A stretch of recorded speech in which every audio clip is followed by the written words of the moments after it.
বাংলাকে আমি হাতের মুঠোয় রাখি, কারণ আমি হাতের তালুতে চিনি কোন জায়গার মানুষ কি ভালোবাসে, কোন জায়গার মানুষ কি ভাষায় কথা বলে, কোন জায়গার মানুষ কোনটা ভালোবাসে, কোথায় কি চাষ হয়, কোথায় কি কাজ হয়, কোন মাটিতে কি ফলে, আমি সবটা খুব ভালোভাবে জানি। আমি একটা ভোট চাইতে আসিনি আপনাদের কাছে, আমি কথা বলতে এসেছি নিশ্চিন্তে থাকুন। এসআইআর এর নাম লেখান ভালো করে।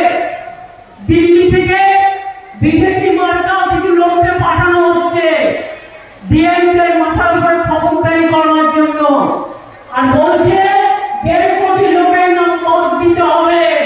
ওরা জানে না বাংলা কারো কাছে ভিক্ষে চায় না, কারোর নাম মত দিলে ধর্ণা দিয়ে বসে থাকবো যতক্ষণ পর্যন্ত ধর্ণা দেবেন আপনাদের নাম না তুলবে।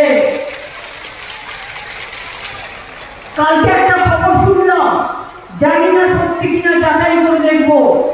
বলছে যারা ঠাকুরমা ঠাকুরদার নাম দিয়েছে তাদের নাকি হিয়ারিং এ ডাকা হবে আর বাতিল করা হবে। বলছে যে যারা এমনকি হিয়ারিং এ ডাকা হবে সেগুলো বাতিল করা হবে, আর ডিএমদের পাশে একটা করে সেন্টারে বিজেপির লোককে বসিয়ে রাখা হবে দেখবার জন্য যে ডিএমরা ঠিক মতো কাজ করছে কিনা। তোমরা কে ভাই? ইলেকশন এখনো ডিক্লেয়ার হয়নি, তুমি ডিএমদের ভয় দেখাচ্ছ, ভিডিওদের ভয় দেখাচ্ছ, বিএলওদের ভয় দেখাচ্ছ, নিজের পরিবারদের গুছিয়ে নিয়ে আজকে সব ইয়েস স্যার হয়েছে। কেউ বিস্কুট বিক্রি করে, সেও তার মতো বিক্রি করতে গেছে, তার মাথায় তখন ফেলেনি যে আমি এটা বিক্রি করবো না ওটা বিক্রি করবো।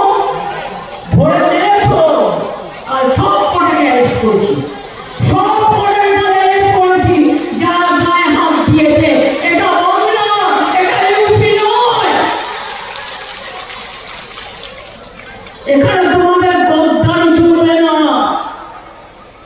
আর এখানে তোমাদের হুকুমও চলবে না, আর এখানে তোমাদের আদেশও চলবে না। মনে রাখবেন, বাংলায় ডিটেনশন ক্যাম্প হবে না, হবে না, হবে না। এতদিন যখন করিনি, যতদিন থাকবো করতে দেব না, দেব না, দেব না। এটা মাথায় রেখো, এটা ইতিহাস। ইংরেজরা ক্যালকাটা থেকে দিল্লি তুলে নিয়ে গেছিল রাজধানীতে, কেন জানেন? কারণ বাংলাকে জব্দ করতে পারছিল না। বাংলার মানুষ মাথা উঁচু করে চলে, মাথা নিচু করে চলে না। বাংলার মানুষ মাটিকে মাথা নিচু করে চলে, চাষ করে মাথা নিচু করে, শস্যকে সম্মান দেয়, সবুজকে সম্মান দেয়, আদিবাসীকে সম্মান দেয়, মতুয়াদের সম্মান দেয়, রাজবংশীদের সম্মান দেয়, নবশূদ্রদের সম্মান দেয়, সংখ্যালঘুদের সম্মান দেয়, হিন্দুদের সম্মান দেয়, খ্রিস্টানদের সম্মান দেয়, শিখদের সম্মান দেয়, সবাইকে সম্মান দেয়। তখন মাথা নিচু করে সম্মান দেয়। দেবতা স্থানে গেলে মাথা নিচু করে আমরা পুজো করি। মনে রাখবে, মসজিদে গেলে মাথায় কাপড় দিয়ে ওরা দোয়া চায়, ওরা আল্লাহর কাছে দোয়া চায়।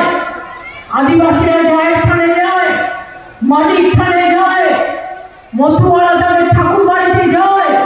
এক একটা ধর্মের এক একটা সিস্টেম আছে, এক একটা পদ্ধতি আছে। আমি তো রাসমেলায় এসেছিলাম, আমি রাসমেলা দেখে গেছি।